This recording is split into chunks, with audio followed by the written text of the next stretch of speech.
पूरी दुनिया को जब अंग्रेज हमारे देश को छोड़ के गए, अंग्रेजों ने जाते जाते कहा था कि ये तो हम थे जो 100-125 साल तक भारत के ऊपर हमने राज करके भारत को एक साथ रखा।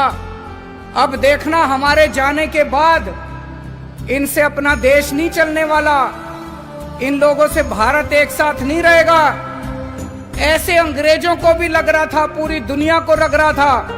दोस्तों आज 70 साल हो गए, भारत एक साथ भी है और खूब तेजी से तरक्की भी कर रहा है, और उसका केवल एक कारण है हमारे देश का ये संविधान।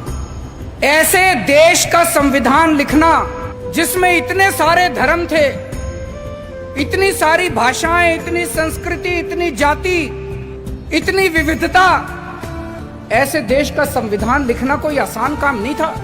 बाबा साहब अंबेडकर ने पूरी दुनिया के संविधान पढ़े, सारे देशों के संविधान पढ़े, जहां से जो जो अच्छा मिला वो सारा उन्होंने इस संविधान के अंदर डाला, और इतना शानदार संविधान बाबा साहब अंबेडकर ने हम लोगों को दिया।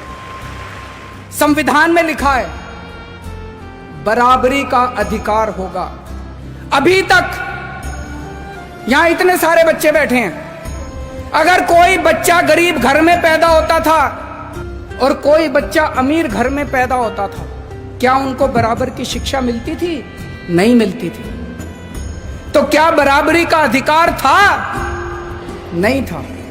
मैं आपका मुख्यमंत्री हूं, हम सरकार चला रहे हैं। सरकार की नजरों में, मुख्यमंत्री की नजरों में, एक बच्चा अगर गरीब घर में पैदा होता है और एक बच्चा अमीर घर में पैदा होता है, मेरे लिए तो मेरे दोनों बच्चे बराबर हैं। मैं उन दोनों बच्चों के बीच में फर्क नहीं कर सकता।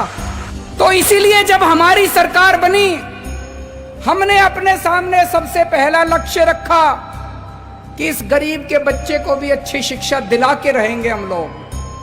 दिल्ली में जो भी बच्चा दिल्ली में पैदा होगा, चाहे वो गरीब का बच्चा हो चाहे अमीर का बच्चा हो, सबको अच्छी शिक्षा मिलेगी, सबको एक जैसी शिक्षा मिलेगी। दोस्तों आज 5 साल के अंदर हमने वो करके दिखाया। बाबा साहब अंबेडकर का एक सपना पूरा किया हम लोगों ने। हमारे संविधान में लिखा है जीने का अधिकार होगा। पहले गरीब आदमी के घर अगर कोई बीमार होता था, वो सरकारी अस्पताल में जाता था, सरकारी अस्पताल में इलाज का बुरा हाल था। आज दिल्ली के अंदर सरकारी अस्पतालों में वैसा ही अच्छा इलाज है जैसा प्राइवेट अस्पतालों के अंदर इलाज हो रहा है। लोगों को हमने जीने का अधिकार दिया। दिल्ली के अंदर हमने योजना बनाई। अभी तक अगर किसी का एक्सीडेंट होता था, कोई उसको बचाने के लिए नहीं जाता था, वो बेचारा सड़क पे पड़ा रहता था। लोग सड़क पे गुजर जाया करते थे, लोगों को लगता था मैं क्यों पचड़े में पड़ूं, मैं अगर इसको अस्पताल में ले गया तो अस्पताल वाले मेरे से पैसे मांगेंगे। अब हमने कहा है कि पैसे की चिंता मत करो, अगर कोई किसी का एक्सीडेंट हो जाए, जो भी उसको देखता है तुरंत उसको नियरेस्ट अस्पताल में पहुंचाओ। कितना भी महंगा अस्पताल होगा, सारे पैसे दिल्ली सरकार देगी। संविधान में लिखा है गरीबी दूर करेंगे। गरीबी कैसे दूर होगी? केवल नारे लगाने से दूर नहीं होगी गरीबी। हमने दिल्ली के गरीबों का मिनिमम वेज बढ़ाया।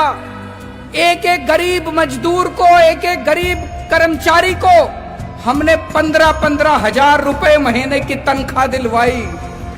गरीबी तब दूर होगी दोस्तों। मुझे ये लगता है अगर ये बाबा साहब अंबेडकर का संविधान एक दिन के लिए अच्छे से लागू हो जाए, ये देश कहीं का कहीं पहुंच जाएगा।